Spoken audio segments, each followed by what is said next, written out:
Shout out to everybody. Just doing a music sort of roundup of things I've been listening to over the last couple of days in this new year.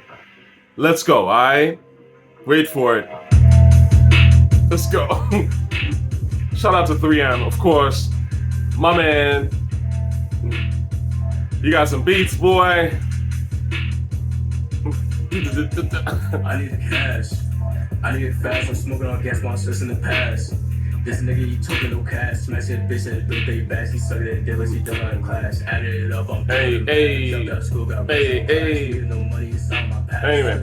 I'm doing the dash. Whoa, I'm moving slow. Dirty my cup. Number 4 ain't nothing mediocre. Design on my clothes. Scratching my pockets. Bow. Let's go. Good cook while on their toes. They on my way. Got some on flows. So, it's funny. I remember when I heard that beat, I was walking into 3M's apartment and they were playing this as they were recording it, and I was like, this beat's dumb. What is this shit? So anyway, shout out to 3M. Good dude. If you need beats, especially I say for some of you aspiring rappers out here, hit him up. He's a ninja. He might be in the comments. You never know. But, you know, have some bread. Whatever. Talk to the dude if you can. You know, if he's available. You never know. You got some beats, man. So, moving onward. Oh, actually, before I move on, shout out to Cottonmouth again. And I appreciate them letting me post that demo. It's a demo. It's not the full song, but it's a fire-ass demo, okay? That song is retarded. Like, once they get, like, if they're able to obviously mix it and do a bunch of little things on it, that shit is one of the best songs you're going to hear in a while, for sure. So, moving on. Shout out to whoever put me onto this, but I love this joint, man. Been playing this a lot. Issa Dub. Issa Dub. Hey. Issa Dub. Issa Dub. Issa Dub. Issa Dub. Fire. The stuff that Pierre was doing, man, at a time, he was ahead of the curve. And see, the thing is, I said this back then. As usual, that's why I always think it's funny when people are like, oh, you know, you're old, you don't know rap. I know rap better than most of y'all, man. That's real talk. I can tell. When you listen to rap a long time, you can tell when someone's doing something different. That's just the fact of the matter. If you're looking for something that's different and dope, and you've been programmed to do that, you can tell who's really been doing it. And so, yeah, I think Pierre's brilliant, man. Honestly.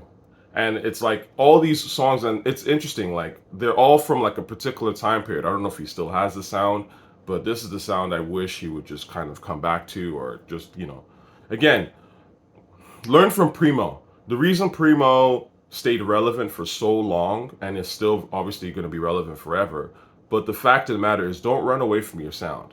You have a certain sound. Your sound is dope. Primo showed you how to do this shit. You don't just change your sound up. We like you for a certain thing, for a certain bop, a certain bounce, okay? Pierre has a certain bounce, a certain mind, imagination when he makes his beats. So keep that shit. Just update it. That's all it is. Like, you know, you make it a certain way. You use certain tools, right? When you have new tools that come into the market, or maybe there's a new vibe or a new, you know, style or whatever, then you look at that style and you say, oh, that's interesting. How can I incorporate a little bit of that into what I already do, right? That's all it is. It's not like you're changing your whole shit up. You know, this has always been my criticism with a lot of these newer artists. They just switch the whole shit up. Why? Like, that's not how you become a legend, my dude, right? It's very obvious. Look at the guys that, you know, consistently have dropped great shit. You know what I'm saying? They're legends now because they didn't switch it up. And when they switched it up and fucked up, they came back to the original sound.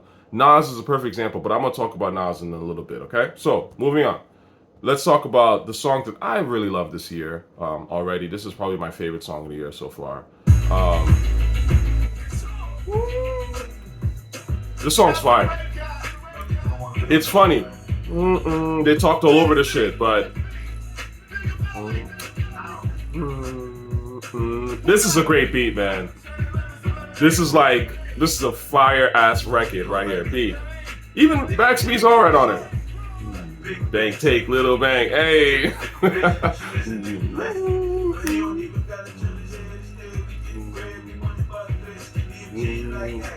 This shit is dope. This is dope, man, for real.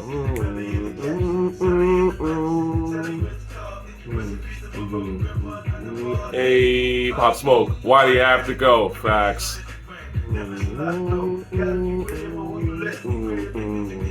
Really.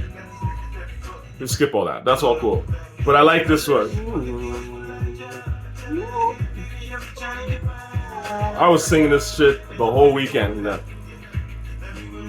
It's hey, fire, man. But you know what? Didn't do enough for this record. And this is, again, part of my problem with Max B, French Montana. They get a crazy beat. They don't do very much with it. You know what I'm saying? It's like, as soon as they get it, put it out. Like this song, like this cannot be the whole song. I'm sorry. Like, you know what I'm saying? And if it is, it's like, how disappointing. Because you've got a fire-ass beat. This is a fantastic beat. And the hook, the lemonade, all that shit's great. You know what I'm saying? But develop it more, man. Like, you know, put a little bit more effort into it. That's always been the thing. Sometimes I'm just like, man, like, these beats are crazy. And then you guys just... And so something like this, obviously, because the beat is so fire, and I do like that chorus, I'll be listening to it a lot for the next couple of weeks or whatever. But then after a while, it's like, you know, I'm off that sort of thing. You know what I'm saying? And there's a difference. And this is why you want to develop a record. And I'm going to talk about Made You Look now. But you look at Nas's Made You Look. I mean, again, that beat's insane. And Nas developed the record. Okay, the whole thing, the chorus is fire, the bars are fire, the verses, like the whole, it goes on for minutes. It's a full record, and it never gets tiring. It's gonna be dope 10 years from now, 30 years from now. That's what I'm saying. Like when you do these little songs and these little, it's almost like a snippet, and you don't really develop it. It's cool for the moment, but it's not really gonna last. All right. And speaking of Made You Look,